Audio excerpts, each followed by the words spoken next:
kesedihan Rasulullah. Kesedihan Rasulullah. Ketika Hamzah bin Abdul Muthalib itu dibunuh oleh Wahsy di medan Uhud.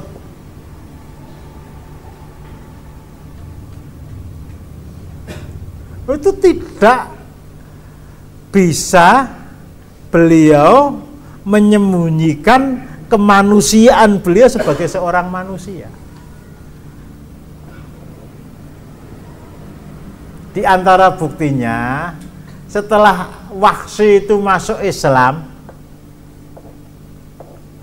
padahal termasuk salah seorang yang diperintahkan Rasulullah untuk dibunuh di medan, untuk dibunuh setelah Fathu Makkah. Akhirnya masuk Islam. Ada kisah unik dari keislaman Wahsy, tapi saya tidak terangkan hari ini.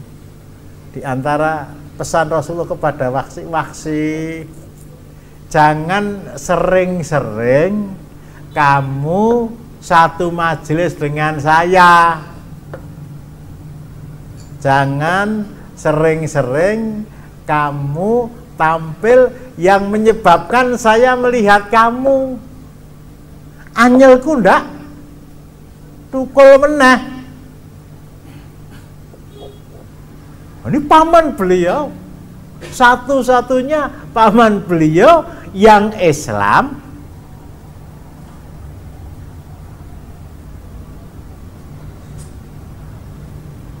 Ketika penduduk Makkah itu semuanya masih kafir. Ya Allah akhirnya berikan gantilah, kalau boleh saya katakan berikan ganti, dengan kewafatan Hamzah itu dengan Islamnya Abbas. Tapi beliau betul-betul merasa kehilangan. Ini kematian ya, kematian. Bagi yang mengalami kisah para orang-orang soleh tadi, kematian itu mereka hadapi tanpa beban.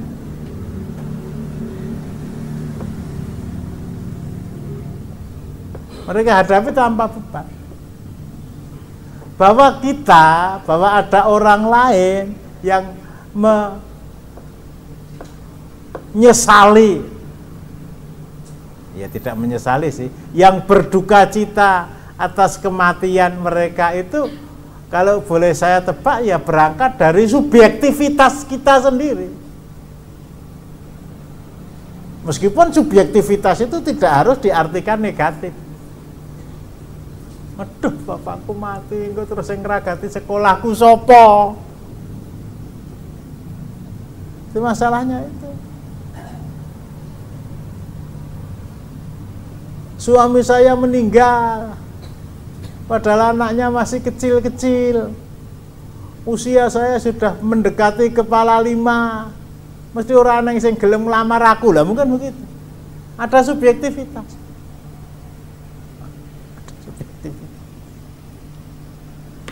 Itu sama ibu ya.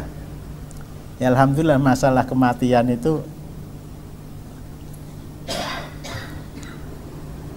bagi saya dan ibu itu sudah bukan persoalan yang menakutkan. Dulu masih punya anak 1, punya anak 2, masih 5 tahun, 10 tahun, akhirnya ngomong pati, bu ampun ngendikan niku lah. Bu ampun ngendikan niku, tapi setelah tua ya arep piye? Cara ukurannya Rasulullah wis judul lah gitu ya. Judul.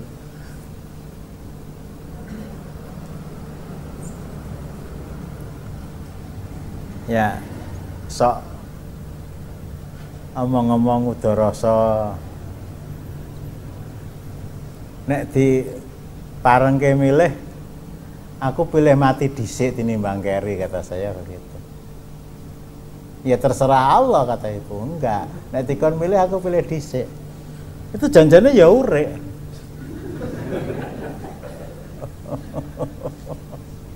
Janjane ya urip.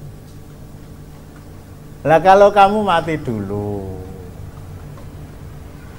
kancaku glenik-glenik sapa wis ra eneng. Urip ta itu? Umpama golek ijol itu urung mesti pas. Mudah-mudahan pas ya Ki ya.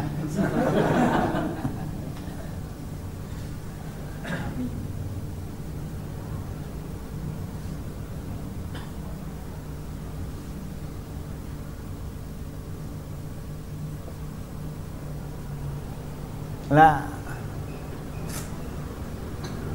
ya anak-anak itu kepada saya dekat, kepada ibunya dekat. Tapi kalau ada masalah yang mungkin rodo penting, nggak berani itu mudoroso dengan saya, itu nggak berani. Ya kepada ibunya. Nah ibu disampaikan ke saya. Lah nek kowe mati sik terus piye lah. Itu ya tadi ya urek lah. Tadi urek lah. Dari sana kematian itu bukan sesuatu yang harus kita takutkan. Kematian itu bukan sesuatu yang harus kita takutkan. Kalau saya ambil kata-kata seorang dokter yang pertama kali di Indonesia ya,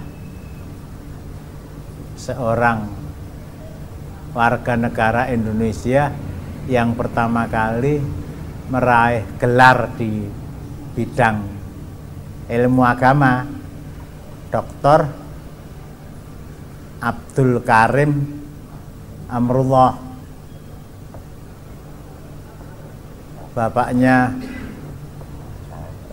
Buya Hamka itu. Abdul Karim Amrullah itu seorang putra Indonesia pertama yang meraih gelar doktor, paling tidak di bidang ilmu agama. Bahkan dalam ilmu umum pun saya kira belum ada itu. Ketika Belanda dikalahkan oleh Jepang, kemudian Jepang berkuasa di Indonesia, di antara program yang dilaksanakan itu mengumpulkan para ulama seluruh Indonesia. Konon di Bandung sana jumlahnya 3.000 orang. Nah, tentu saja kita bisa menebak ya apa rencana mengumpulkan ulama. Mereka diminta untuk bisa menjelaskan bahwa orang Jepang itu saudara tuanya bangsa Indonesia. Ya, wallahu alam lah. Tapi intinya upacara itu dimulai pagi hari.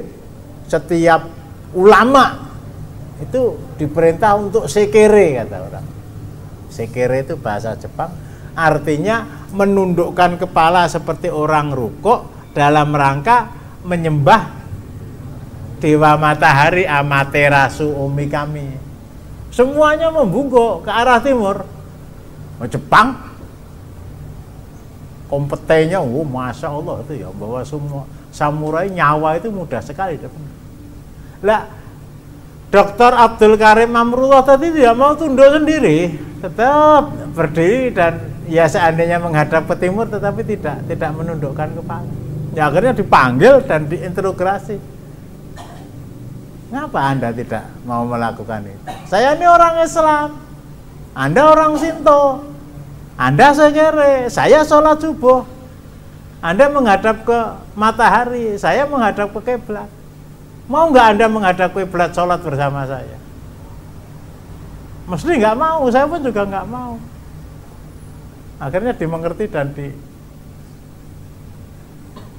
dilepas tanpa ada sanksi. Nah, yang akan saya sampaikan ini, Buya Hamka itu bertanya kepada bapaknya, mengapa bapak berani berbuat seperti itu? Mengapa bapak berani berbuat seperti itu? Lawannya itu kompeten Jepang, taruhannya nyawa. Anakku, ini yang saya ingat-ingat itu, anakku. Bagi saya kematian itu bukan sesuatu yang menakutkan. Bagi saya kematian itu bukan sesuatu yang menakutkan. Meskipun harus dipenggal kepala saya oleh polisi militer Jepang kompeten. Tapi yang saya takutkan itu kejadian setelah mati.